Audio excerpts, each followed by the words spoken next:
Have you ever been stuck in life where you just can't seem to get any traction to move forward?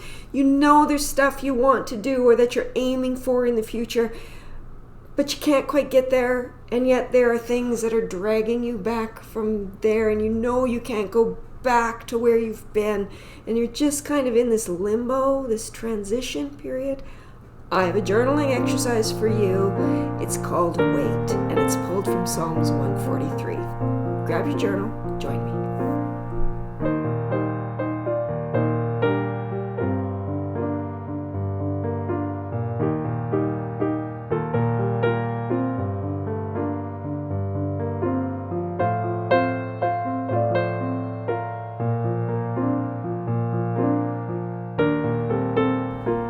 So grab your journal, and on the left side, I want you to write the letters W.A.I.T with room in between to write some things.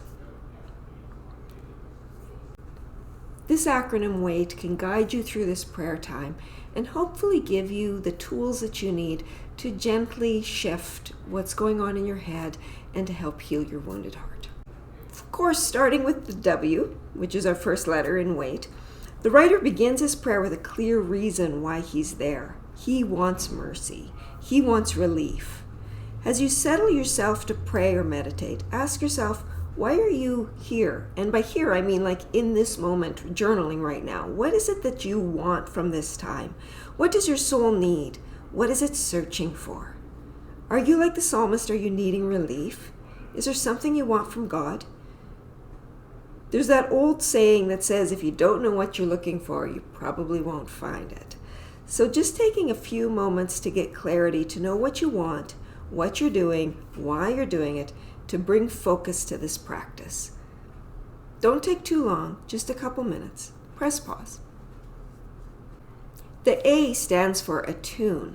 And by attune, I'm thinking of, when you have when we used to have radios and radio dials, you can still find them occasionally, that you kind of have to tune the tuner to get the station on just the right frequency. And that's what attuning does here. We are just tuning into ourselves. And in verses 3 and 4, the writer takes an internal inventory of what's going on in his head, his heart, and his soul. And he does it with really great eloquence, using descriptive words like pursued and crushed, dwelling in darkness, growing faint. My heart is dismayed.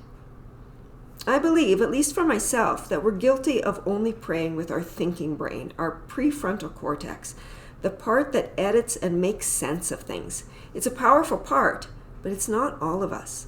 Sometimes our thinking brain quite quickly says, it's fine, all good, carry on, when our guts and our hearts are screaming something very different. Take this time to notice what is spinning in your head. Take notice of your thoughts, then notice your emotions. If the emotions are messengers, what are they telling you? Then check in with your body. Where is the tightness, the tension? What's caused that tension? What is that trying to communicate to you? The psalmist doesn't ignore the messages that his body's giving him. He instead puts it into words, gives it a container to sit in. Can you, like the psalmist, put words around these things? Take a moment and take that inventory. The I stands for intentional focus. A shift happens in verse 5. The author's looked within, acknowledged what he's experiencing. Now his focus shifts. Taking all that into account, the messages he has gotten from his body, he now does 4 things. He remembers, he meditates, he considers, and he assumes a posture of receiving. I don't believe this shift is a scolding or leaving behind what he's feeling or experiencing. Instead, it's like a loving parent. He's noticed what's going on, and he's taking that hurting part by the hand and leading it somewhere, going intentionally to a different place. And he uses 4 tools. The first is remembering. So what has God done in your history? What's happened in the past that gives you hope? A God who has acted before can and will act again. Strength you once had, you can have again. What do you need to be remembering right now? Second, meditate. Meditation is simply choosing what your mind will focus on. So if you have a scattered, busy brain like I do, bringing it back like a puppy on a leash and giving it something to focus on is helpful, especially at those times when it's overthinking and spinning. What is it that you need to meditate on today? What is it that you need to focus on? It can be a verse, it can be a quote, it can be a song. What, when your mind is going off, will you use to bring it back? Be specific.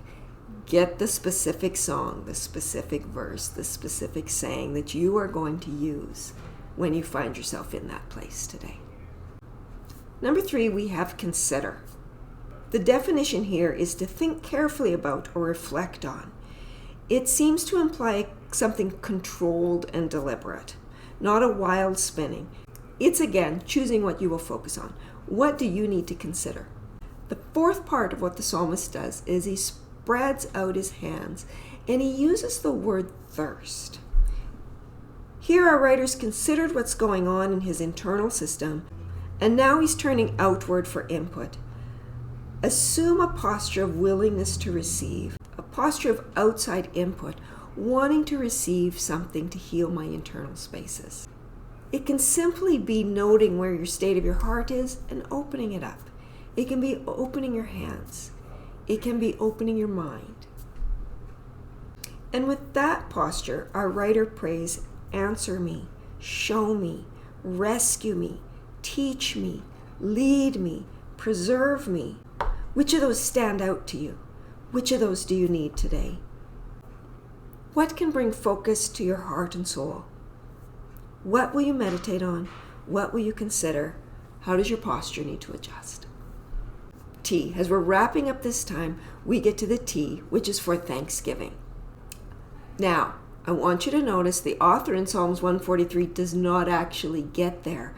And I like that in some places. It gives us permission that if you're not feeling it, you do not have to go there. If you are not feeling the gratitude, if in this day you are low enough that the thanksgiving isn't flowing, you actually don't. You have permission. You have my permission. You have the psalmist's permission not to go there.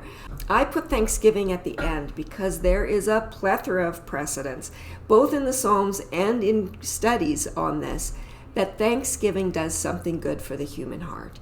It makes the day better. If you are grateful, things go better for you. And if you write it down, it has a double bonus, is when you go back and read that, you get that good feeling again.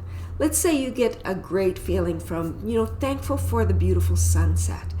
When you write it down, if you go back and remember it later, you get the same feeling. You get the same feeling again. You get double for your money. So here, perhaps our thankfulness can extend to the parts of us that are noticing what's happening in our lives and showing us through tension and pain what needs to be adjusted.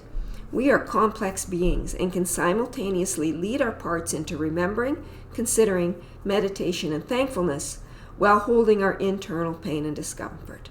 So often we want to leave the pain behind instead of holding it in gratitude for helping us correct and adjust our thoughts and actions. So before you leave this prayer place, take a moment and notice, has anything shifted inside? Has anything changed? How are those parts of the body feeling that were tense before? And what do you need to do today to attend to them? Thank you for joining me today. I'm so glad you took the time to spend this with me today. And now, go take on your day.